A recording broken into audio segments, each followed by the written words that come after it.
There are matches you celebrate and there are matches you survive. Arsenal's narrow win over West Ham United was not vintage football.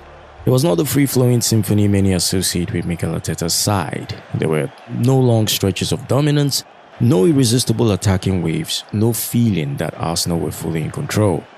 And that may be exactly why this result matters. For years, one accusation followed Arsenal everywhere. They were beautiful, but fragile. Easy on the eye, easy to disrupt. A team that could dominate when conditions were perfect, but wobble once the game became emotional, physical, and messy. Sunday was different. West Ham made the game ugly in the most Premier League way possible. Direct transitions, aerial pressure, midfield collisions, momentum swings, crowd energy, chaos. The kind of match that tests temperament more than tactics. Old Arsenal sides may have folded under that pressure, but this one bent without breaking. When Ben White went off and the structure became unstable, Arsenal lost rhythm. West Ham sensed vulnerability immediately.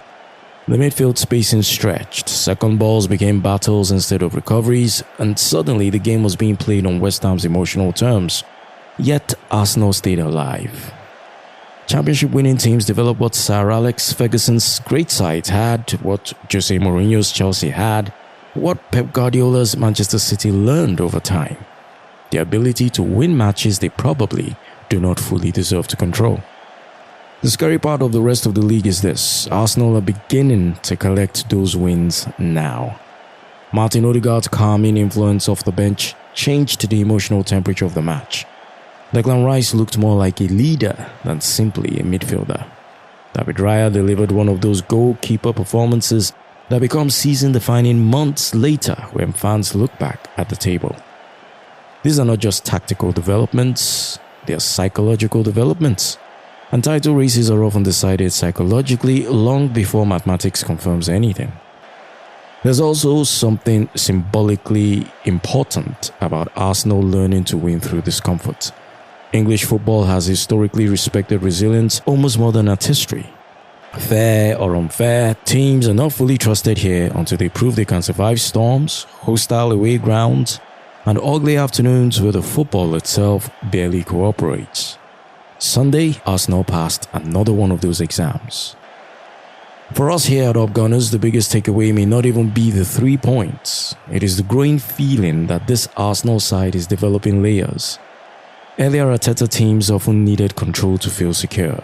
This version increasingly looks capable of functioning without it. That changes the ceiling entirely, because title winners are not remembered for how beautiful they played in August.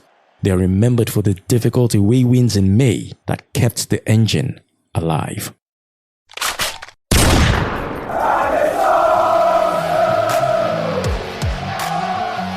The funniest part of the David Raya controversy is watching people pretend they suddenly became experts on physicality at corners, the moment Arsenal benefited from a VAR call.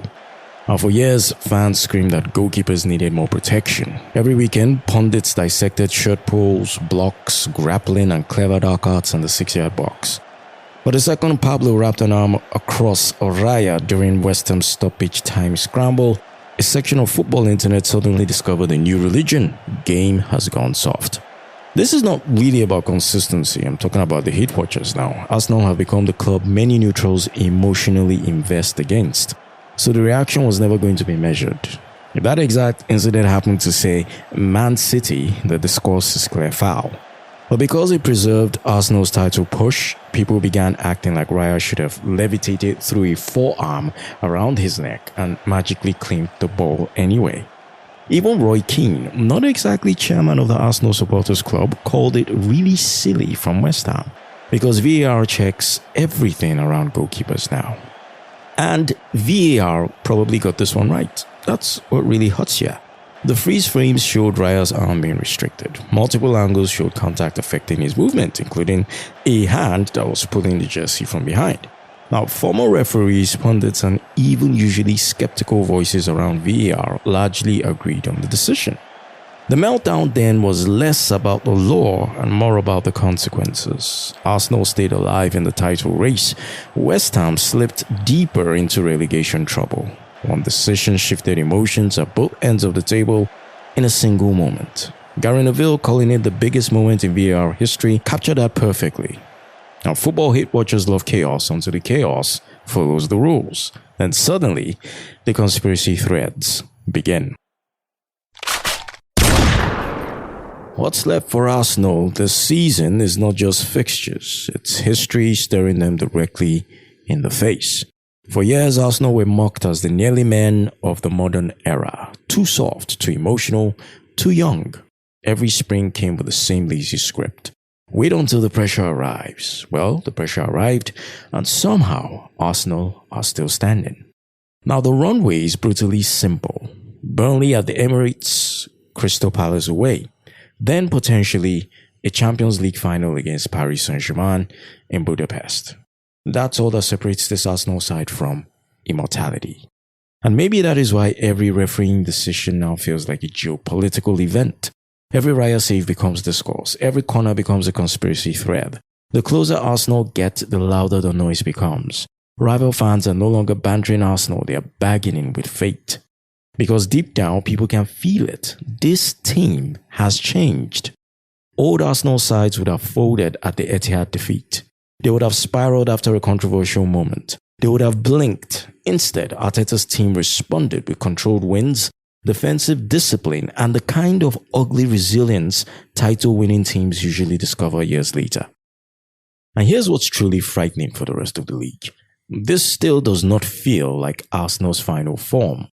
Miles Lewis-Skelly is barely old enough to rent a car in some countries. Bukayo Saka still looks like he's carrying both joy and trauma from previous title races. Declan Rice has become the emotional engine of the side. Raya, mocked for months, might end up immortalized because of one controversial stoppage-time decision.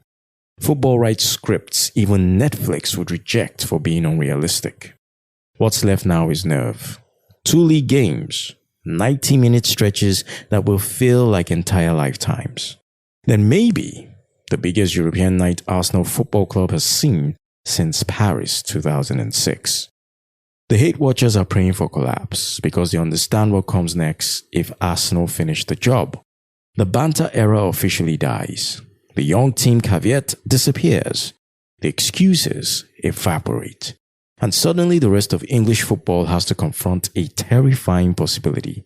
This Arsenal side may not be arriving. They may already be here. Before we go, this is your space. You've heard the breakdown, the argument, the emotion of another Arsenal week. Now it's your turn. In the show notes, there's a link where you can record your thoughts in your own voice. No filters, no pundit polish. Just you speaking on where this Arsenal season stands for you so far. Are we building something special or just circling the same conversations again? What would you change if or when the Premier League becomes ours? Send it in, loud, honest, unedited. You might just hear your take featured in a future episode. Up Gunners!